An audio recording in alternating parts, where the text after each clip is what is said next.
I've spent a considerable amount of time reflecting on enlightenment and what in the world it has to do with business.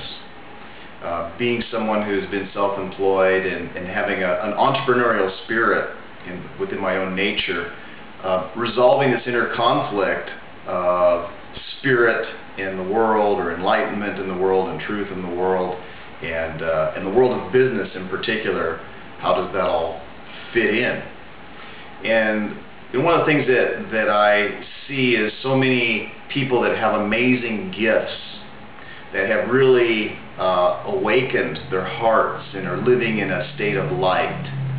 It really is quite disheartening to see them struggle so much in the world, in the area of business, in the areas of money. So what in the world does enlightenment have to do with business and money? And on one hand, it has nothing to do with it, and on the other hand, it has a great amount to deal with it, or to do with it.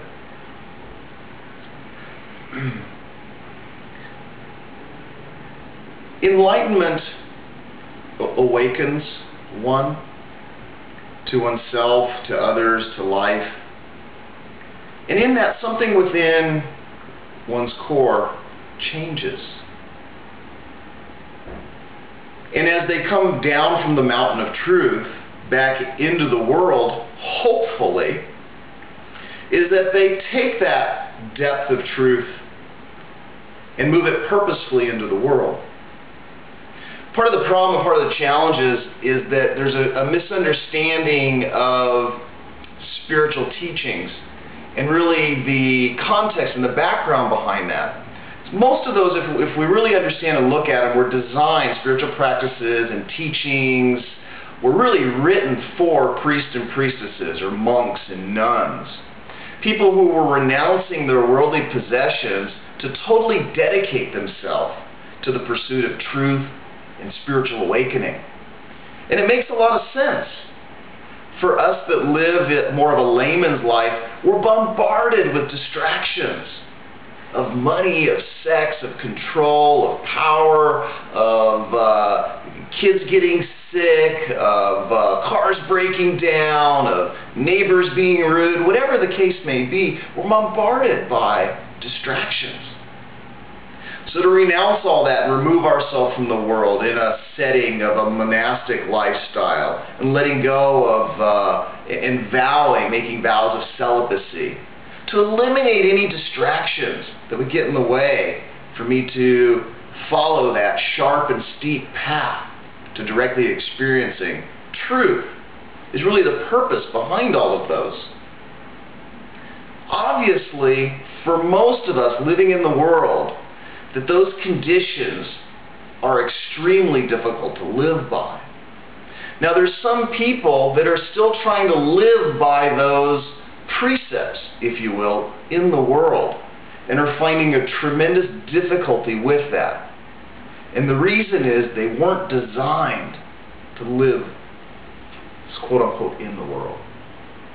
The new evolution, or evolving enlightenment, in my opinion, is awakening and living as priests and priestesses, or monks and nuns, in more of a layman's sense. Living in the world, in relationship, in business, in career, whatever that looks like.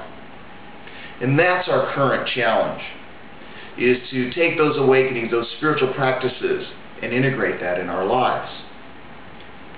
So for many people, like myself, as we leave the world for a specific amount of time, perhaps 3 days, 5 days, 10 days, into a residential environment.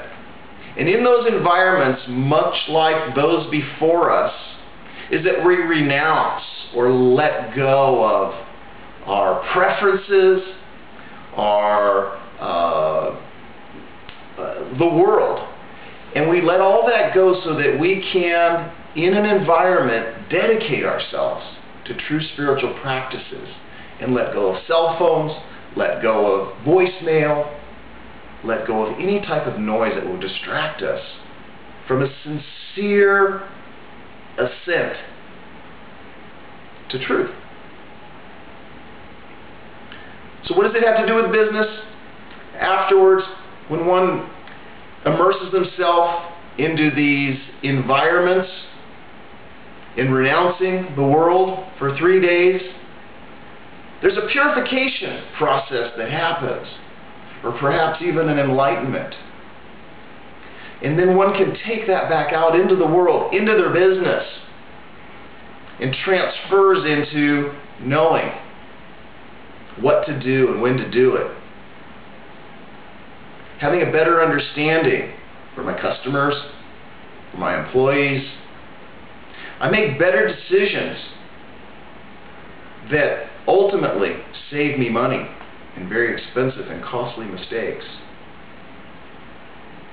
So the world of business and enlightenment, I think, has a direct relationship with one another, and it's our willingness to be enlightened entrepreneurs or conscious capitalists or self-realized, self-employed people that is what's currently before us in a fully awakened, enlightened state of being, and bringing that into the world and honoring our gifts in our business, in our careers, and being willing to be compensated for that is really what our current challenge is, as people wanting to honor the deepest truth of who they are, their spiritual path, but also live productively in the world.